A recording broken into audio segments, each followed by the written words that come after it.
kita kedatangan tamu yang sangat spesial sekali, yaitu Bapak Haji Sodri, Sarjana Hukum. Beliau itu merupakan salah satu anggota DPRD di Kota Semarang. Wah, pasti seru banget nih untuk ngobrol politik kali ini. Ikuti terus ya. Untuk ngobrol politik kali ini bakal dipandu oleh teman saya, yaitu Dandi Prayuda dan Putri Amalia. Yuk ikuti. Nah, terima kasih Mbak MC sudah memperkenalkan kami. Kali ini kita akan ingin mengulik nih sedikit banyaknya tentang Bapak. Yang pertama dari latar belakang Bapak, background Bapak di dunia politik ini seperti apa sih? Iya, terima kasih. Sebelumnya kami mengucapkan terima kasih pada adik-adik dari UIN ya, UIN Wali Songo. Alhamdulillah. Jadi background politik saya lebih banyak aktif sebelumnya di organisasi KNU-an dan organisasi Badan Otonom NU. Jadi sejak saya masih lajang, dulu masih remaja, saya aktif di IPNU. Setelah di IPNU saya lanjut di Ansor dan sekarang juga aktif di NU. Nah, dari keaktifan saya nggih, gimana? Untuk program studi Bapak selama di perkuliahan Pak itu ngambil jurusan ilmu politik? Oh, gitu. Tidak. Saya kuliah ngambil jurusan hukum. Jurusan hukum. Nah, kebetulan saya kuliah di Wahid Hasim. Nah, ya di Wahid Hasim Semarang kan punya orang NU. Nah, gitu. Jadi agak ya linier lah dengan ilmu politik, ada hubungannya begitu. Ya, bahwa latar belakang Bapak Sodri ini sangat linier ya dengan Iya. profesi yang sekarang sedang. Iya. Terus strategi apa yang digunakan Bapak untuk pemilu kemarin? Yang kemarin itu ya. Oh iya. Jadi kalau pemilu kemarin itu saya kan sudah jadi yang kedua kalinya. Nah, sehingga makin banyak orang yang sudah tahu dan orang yang paham dengan saya, termasuk program-program saya ketika menjadi Dewan selama 5 tahun.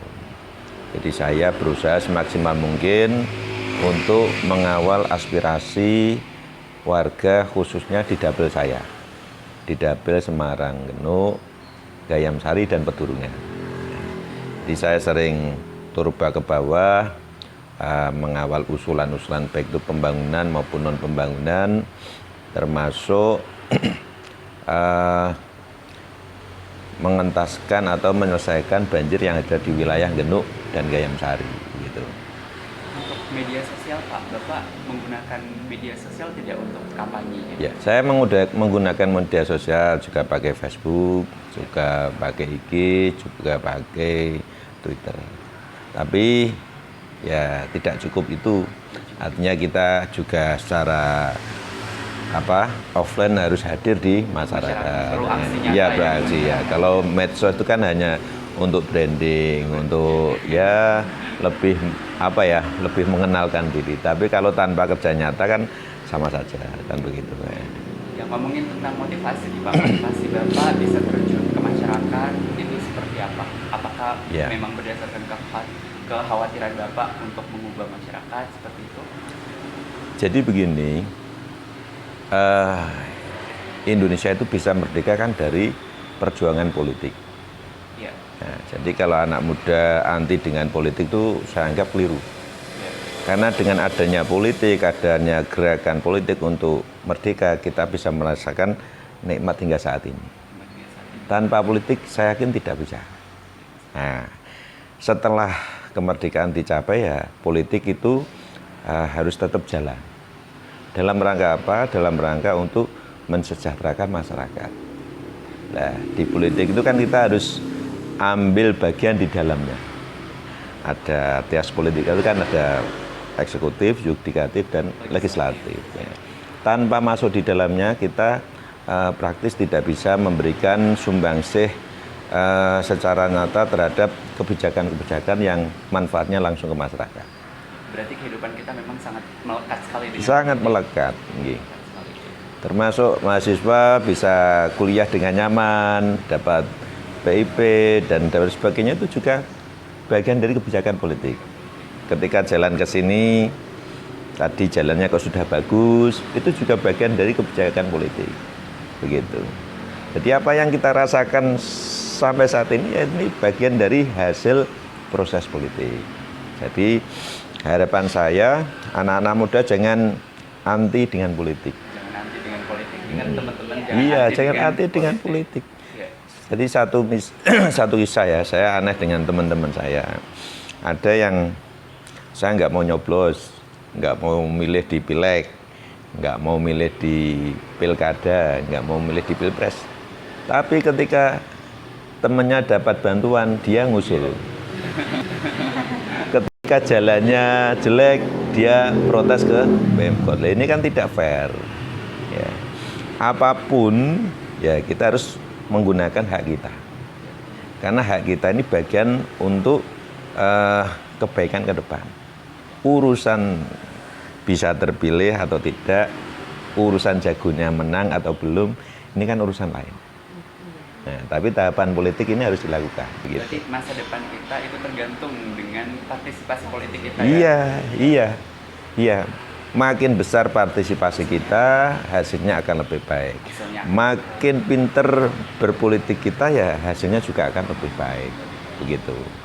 Terus Bapak mempunyai skill apa untuk bisa terjun ke masyarakat gitu Pak? Ya. Jadi saya sampaikan tadi sudah terbiasa berorganisasi. Jadi NU ya, Pak? ya NU, GP Ansor, IPNU itu kan organisasi sosial kemasyarakatan. Artinya sudah terbiasa melakukan aksi-aksi kegiatan sosial non profit ya artinya yang kita lakukan bersama dengan pengurus, anggota dan masyarakat. Nah, itu mungkin salah satu yang menjadikan saya ya mudah dikenal dan sehingga terpilih gitu. Ya. Ya, yang terakhir Pak, ini kita tahu bahwa Indonesia sekarang sedang mengalami bonus demografi, Ya, di mana ya. proporsi anak-anak muda milenial Ya, gitu ya, ya. mahasiswa itu sangat memiliki andil yang penuh dalam Ya.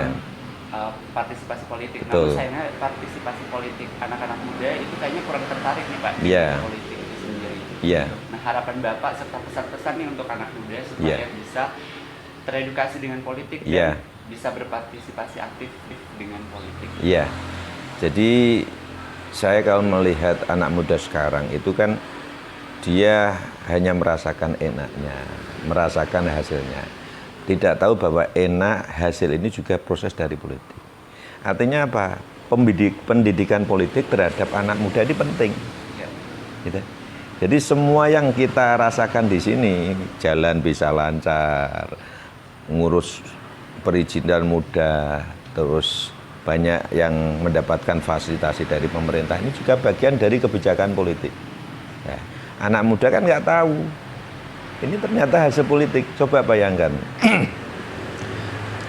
ketika kita di suatu daerah atau di negara lain, belum tentu kok pagi-pagi bisa wawancara kayak gini, bisa berorganisasi, bisa ngumpul, bisa sampai demo, bisa sampai mengkritis ya, bisa ditangkap di negara tersebut. Di sini sangat bebas, juga sangat dihormati kemerdekaan teman-teman untuk menyuarakan pendapat. Dan semuanya ini juga hasil dari sebuah proses politik. Yang saya amati, teman-teman ini dalam hal memahami politik hanya dari sisi satu saja, belum utuh. Satu misal, memahami dari mungkin oknum politisi yang tersangkut masalah hukum.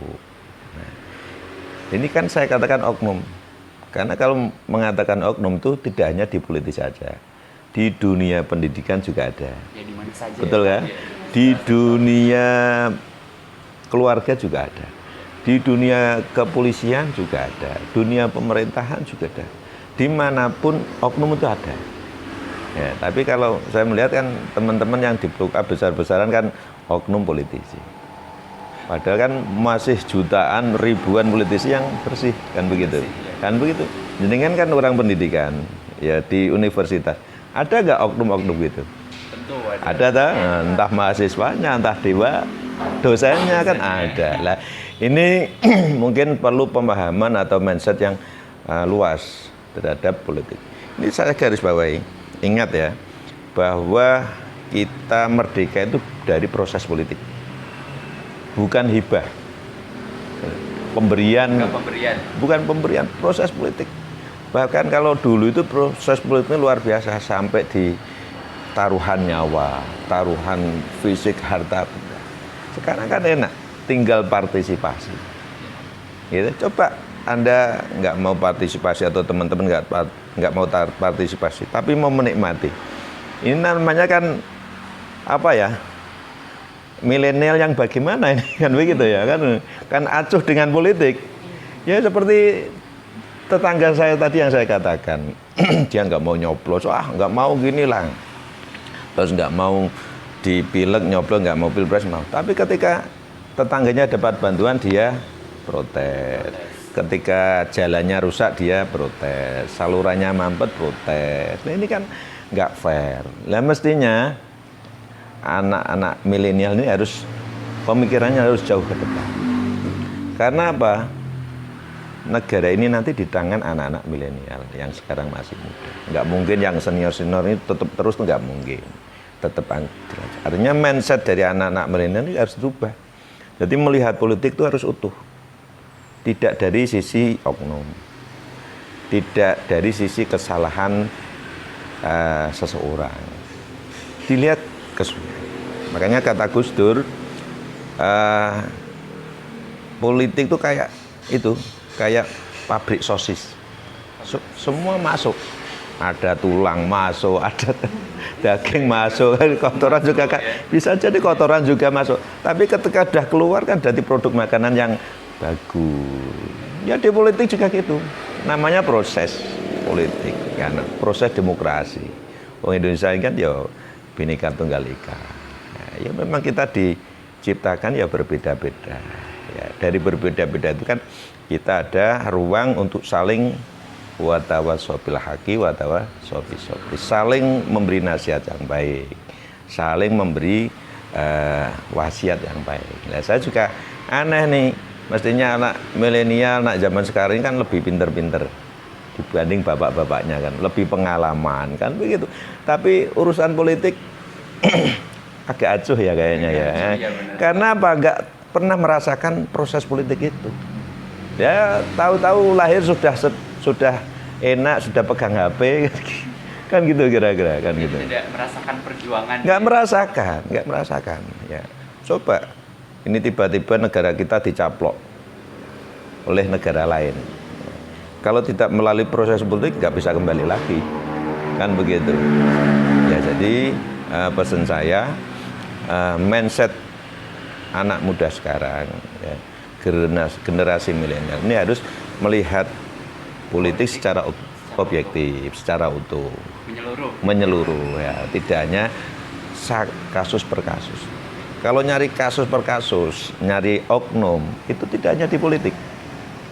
Di dunia paling intelek pun itu oknum ada, betul? Bahkan di agama pun. Di agama pun ada, ya. Kan? Karena apa? Kita ini manusia, bukan malaikat. Yang punya potensi salah, ya punya potensi lupa. Dari salah dan lupa itu kita nanti bisa introspeksi diri, bisa bertaubat. Dari salah dan lupa itu bisa diambil hikmahnya oleh yang lain, oleh kita juga. Kan demikian. Nah, apalagi? Ya, berarti pesan dari Bapak Sodre adalah tentu kita harus melihat ya politik itu secara holistik, secara menyeluruh. Ya. Ya, jangan melihat hanya dari satu sisi saja, apalagi oknum. Ya. Dan kedua adalah kita harus meningkatkan partisipasi politik kita, ya. karena masa depan kita berada di ya kewajiban kita untuk berpartisipasi dalam ya. masa demokrasi. Iya. Oke. Ada tambahan? Masuk ada tambahan? Enggak? Cukup, oke.